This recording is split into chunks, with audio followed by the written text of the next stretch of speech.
सुंदरवन जंगल में टुनटुनी चिड़िया अपनी बेटी के साथ एक पेड़ पर रहती थी। जंगल में भीषण गर्मी पड़ रही थी। मम्मा मम्मा, बहुत गर्मी लग रही है। बारिश कब होगी? अभी बारिश का मौसम आने में समय है बिटिया। तू मेरे पास आ, मैं तुझे पंखे से हवा कर देती हूँ, तुझे राहत मिलेगी। मम्मा चलो ना, नदी किनारे चलते हैं, वहाँ ठंडी ठंडी हवाएं चलती हैं, ठंडा ठंडा पानी भी पी लेंगे। इस तरह सुनहरी चिड़िया अपनी माँ टुनटुनी के साथ नदी किनारे बहुत देर तक बैठी रहती है। एक दिन अचानक से बारिश होने लगी। सारे पक्षी बारिश का आनंद लेने लगते हैं, लेकिन कुछ समय बाद ही बारिश विकराल रूप ले लेती है। बेटा जल्दी घर चलो, नहीं तो हम लोग रास्ते में फंस जाएंगे। बारिश ने तूफान का रूप ले लिया है बेटा। टुनटुनी बेटी के साथ जल्दी जल्दी घर लौटती है। अरे मम्मा, अपना घर कहाँ है? अपना घर कहाँ है मम्मा? लगता है बारिश में अपना घर टूट गया। हे भगवान, ये तूने क्या किया? गर्मी से तो तूने हम सबको राहत दे दी, लेकिन मेरा घर तोड़ दिया। अब मैं अपनी बेटी को लेकर इतनी तेज बारिश में कहाँ जाऊँ? टुनटुनी चिड़िया बारिश में अपनी बेटी के साथ छिपने की जगह तलाशने लगी। मम्मा वो देखो, कालू अंकल का लकड़ी का घर। चलो उनसे मदद मांगते हैं। चलो ना, हम कालू अंकल के घर चलते हैं। कालू अंकल, ओ कालू अंकल, जरा दरवाजा खोलो।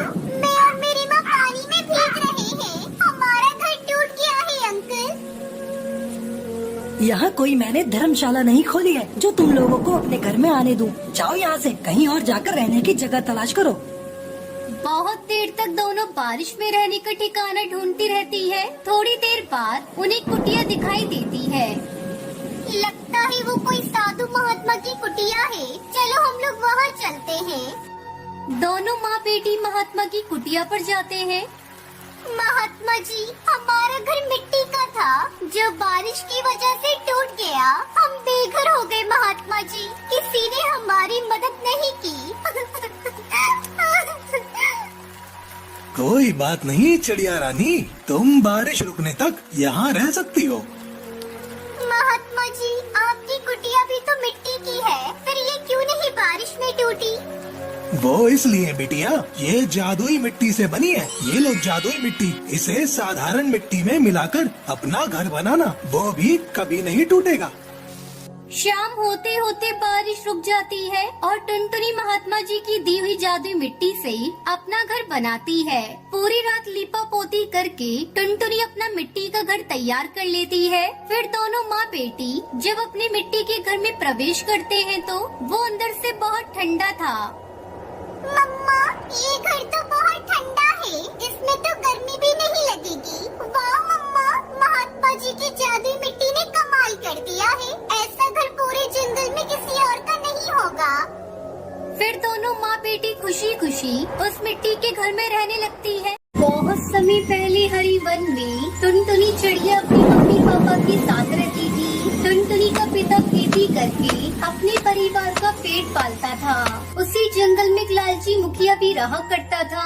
वो पक्षियों की उपजाऊ जमीन को धोखे से हड़प लिया करता था।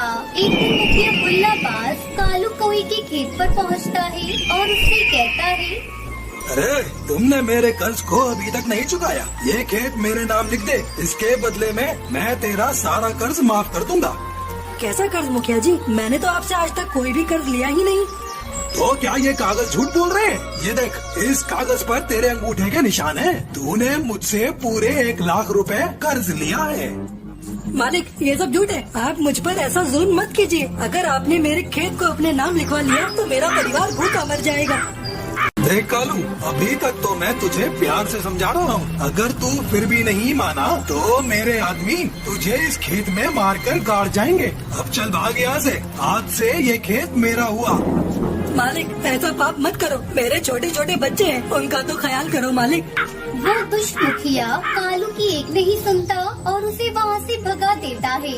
दुखी मन से कालू अपने घर पहुँचता है। अरे क्या बात है पापा, आज आप बहुत थकी थकी दिखाई दे रहे हैं। आपकी तबीयत तो ठीक है ना? अब अपनी बेटी की बात सुनते ही कालू फूट फूट कर रोने लगता है। बेटा, हम लोग बर्बाद हो गए। मेरे खेत को मुखिया ने अपने नाम करा लिया। उसने मुझ पर झूठा इल्जाम लगाया कि मैंने उससे कर्ज लिया है। तुम्हारी कसम खाकर कहता हूँ, मैंने मुखिया जी से कोई कर्ज आज तक लिया ही नहीं। आजी, क्या कह रहे हैं आप? एक बड़ी सहारा था हमारी भूख मिटाने का। अब हम कैसे अपनी बेटी को पालेंगे?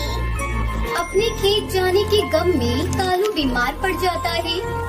बेटा, तेरे पिताजी की तबीयत ठीक नहीं है। जा जल्दी से बुलबुल डॉक्टर को बुला कर ला। टुनटुनी चिड़िया डॉक्टर बुलबुल को बुलाने जाती है, लेकिन रास्ते में उसने देखा कि एक पक्षी झाड़ियों के बीच फंसी हुई थी और वो जोर जोर से चिल्ला रही थी। अरे, मुझे कोई पानी पिला दो, बहुत प्यास लगी है। ये लो दादी माँ, पानी पी लो। आपकी हालत ऐसी किसने की? आप तो बहुत घायल हैं। टुनटुनी इस घायल कबूतरी को पानी पिलाती है। बेटा, मुझे एक जंगली जानवर ने अपना शिकार बनाना चाहा, लेकिन मैं किसी तरह इस झाड़ियों में छुपकर अपनी जान बचाई। कुछ दूरी पर मेरा घर है, किसी तरह मुझे मेरे घर तक पहुंचा दो, नहीं तो मैं पड़े पड़े यहाँ मर जाऊंगी। टुनटुनी इस घायल पक्षी को उसके घर तक पहुंचाती है। दादी, अब आप आराम करो। मेरे पिताजी बीमार हैं। मैं उनके लिए डॉक्टर को लेने जा रही हूँ। आते समय आपके लिए भी दवा लेती आऊंगी। बेटा, मैं तुझसे बहुत प्रसन्न हूँ। तुमने पानी पिलाकर मेरी जान बचाई है। ये ले, इस पोटली में कुछ लीची के बीज हैं। इसे ले जाकर अपने घर के आंगन में बो देना। ये लीची के जादुई बीज हैं। एक ही रात में लीची की फसल तैयार हो जाएगी। लेकिन याद रखना, इस बीज को रात में ही बोना, जब सभी लोग सो जाएं। सभी के सो जाने पर रात में टुनटुनी लीची के बीज को अपने आंगन में बो देती है। अगले दिन लीची का पेड़ बड़ा हो जाता है। टुनटुनी खुशी से अपने माँ बाप को बुलाती है और उन्हें जादुई लीची का पेड़ दिखाती है। मम्मी, पिताजी, जल्दी इधर आइए। मुझे आपको कुछ दिखाना है। टुनटुनी के माता पिता दौड़े दौड़े आंगन में आते हैं। जब टुनटुनी का पिता कालू कौआ आंगन में लगी हुई लीची के पेड़ को देखता है तो उसकी बीमारी तुरंत ही गायब हो जाती है। वो खुशी से उछल पड़ता है। ये क्या है टुनटुनी? आज से पहले मैंने ऐसा पेड़ कभी देखा ही नहीं। तुमने कब यहाँ लीची का बीज बोया? फिर टुनटुनी अपने पिता को सारी बात बताती है। पिताजी, जंगल में मुझे एक बूढ़ी कबूतरी मिली थी। उन्होंने मुझे जादुई बीज दिए थे।